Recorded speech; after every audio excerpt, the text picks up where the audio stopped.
여러분, 안녕하세요. 혹시 평소에 꿀 정말 좋아하시나요? 꿀은 달콤하고 건강에도 좋다고 알려져서 우리 식탁에서 정말 자주 볼 수 있는 소중한 식재료인데요. 하지만 이 달콤하고 매력적인 꿀도 특정 음식과 함께 섭취하면 오히려 우리 몸에 치명적인 독이 될 수 있다는 충격적인 사실 알고 계셨나요? 특히 본격적인 이야기에 앞서 구독과 좋아요를 부탁드려요. 건강한 생활 습관의 시작 건강줍줍과 함께 만들어 가보세요. 우리 몸의 생명 유지에 필수적인 중요한 장기인 신장에 돌이킬 수 없는 손상을 줄 수도 있다고 합니다. 오늘은 여러분의 건강을 지키기 위해 꿀과 함께 먹으면 절대 안 되는 위험한 음식 3가지를 자세히 알려드리면서 왜 피해야 하는지, 그 의학적인 근거와 함께, 그리고 어떻게 하면 꿀을 가장 건강하고 효과적으로 섭취할 수 있는지에 대한 다양한 실생활 팁까지 아낌없이 풀어드릴게요. 자, 그럼 지금부터 건강을 지키는 중요한 여정을 함께 시작해 볼까요? 집중해 주세요. 먼저 첫 번째로 꿀과 함께 섭취하면 우리 신장에 치명적일 수 있는 음식은 바로 감입니다. 어라, 달콤한 꿀과 쌉쌀하고 떫은 감의 조합, 생각만 해도 뭔가 어색하고 잘 어울리지 않는다고 느끼실 텐데요. 실제로 이 둘은 맛뿐만 아니라 성분 면에서도 상극 중의 상극이라고 할 수 있어요. 감에는 탄닌이라는 식물성 폴리페놀 성분이 매우 풍부하게 들어있는데요. 이 탄닌 성분이 꿀의 미량으로 함유된 철분과 만나면 아주 고약한 일을 벌이게 됩니다.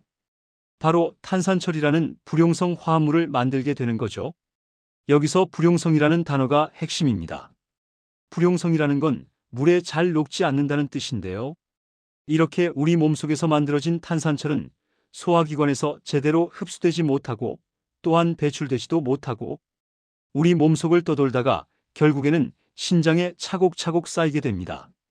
그리고 이렇게 신장에 축적된 탄산철은 신장 결석의 형성을 촉진하거나 기존에 신장 결석이 있던 분들의 증상을 악화시킬 수 있습니다.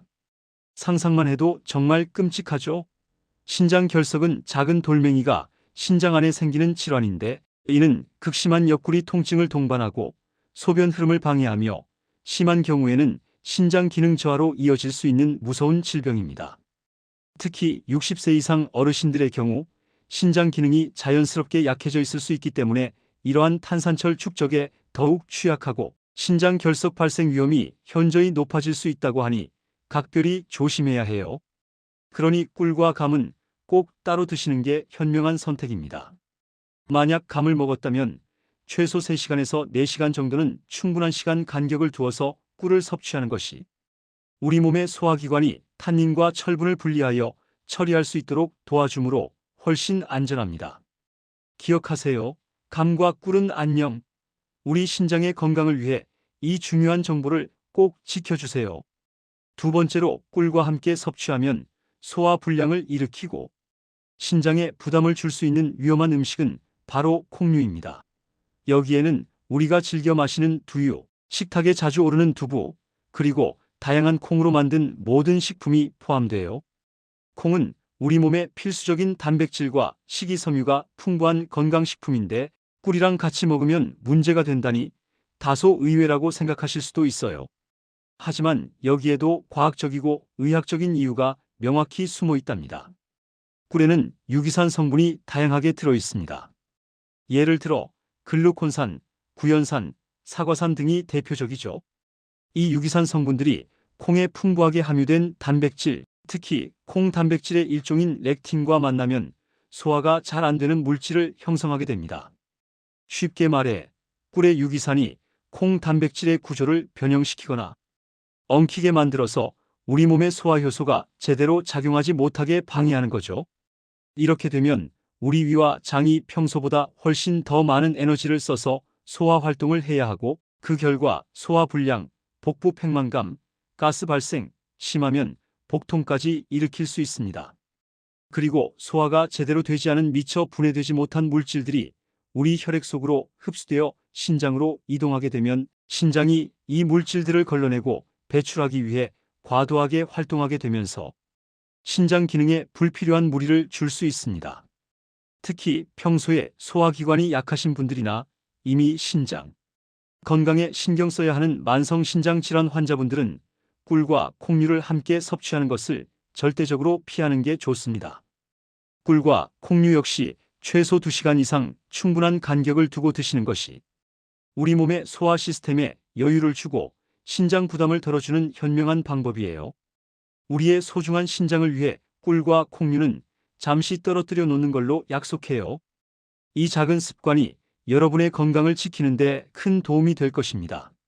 마지막 세 번째로 꿀과 함께 섭취하면 우리 몸에 불편함을 줄 수 있는 음식은 바로 양파입니다. 어라, 꿀과 양파를 누가 같이 먹나 싶으실 수도 있지만 의외로 샐러드 드레싱이나 일부 퓨전 요리 혹은 건강을 생각해서 꿀에 절인 양파 등을 만드는 경우가 가끔 있기도 하죠. 혹은 따로 먹더라도 시간 간격이 짧으면 우리 몸에 좋지 않은 영향을 줄 수 있어요. 꿀은 기본적으로 따뜻한 성질을 가지고 있어서 우리 몸을 이완시키고 진정시키며 에너지를 보충해주는 역할을 합니다. 동의보감에서도 꿀은 성질이 평하고 오장을 편안하게 한다고 기록되어 있죠. 반면에 양파는 알싸하고 매운맛이 강하며 자극적인 성질을 가지고 있어서 기운을 밖으로 발산시키고 혈액순환을 촉진하는 작용을 합니다. 한의학적으로는 양파가 기를 소통시키고 울체를 풀어주는 역할을 한다고 봅니다. 이렇게 서로 상반되고 대조적인 성질을 가진 두 음식을 함께 섭취하게 되면 어떻게 될까요?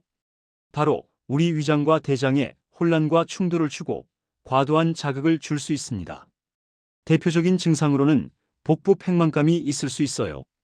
속이 더부룩하고 불편해지는 거죠. 꿀의 따뜻하고 진정시키는 기운과 양파의 자극적이고 발산시키는 기운이 위장관 내에서 충돌하여 소화 불량을 일으키는 것입니다. 심하면 위염 증상이 악화되거나 복통, 설사, 그리고 가스 발생 같은 불편한 증상으로 이어질 수도 있으니 각별히 주의해야 합니다. 꿀과 양파는 각자의 자리에서 우리 건강에 유익한 역할을 하는 훌륭한 음식들이니 굳이 함께 먹기보다는 따로 섭취하는 것이 우리 몸의 위장관을 편안하게 만들고 소화 기능을 원활하게 하는 길이라는 점 꼭 기억해 주세요. 이 두 음식의 조합은 피하는 것이 상책입니다. 자, 그럼 꿀과 함께 먹으면 안 되는 위험한 음식 3가지, 즉 감, 콩류 두유, 두부 포함, 그리고 양파를 자세히 알아봤는데요. 이제는 꿀을 어떻게 하면 가장 건강하고 현명하게 섭취할 수 있는지에 대한 제가 준비한 몇 가지 중요한 실생활 팁들을 알려드릴게요. 이 팁들을 잘 활용하시면 꿀의 놀라운 효능을 100% 누리실 수 있을 거예요.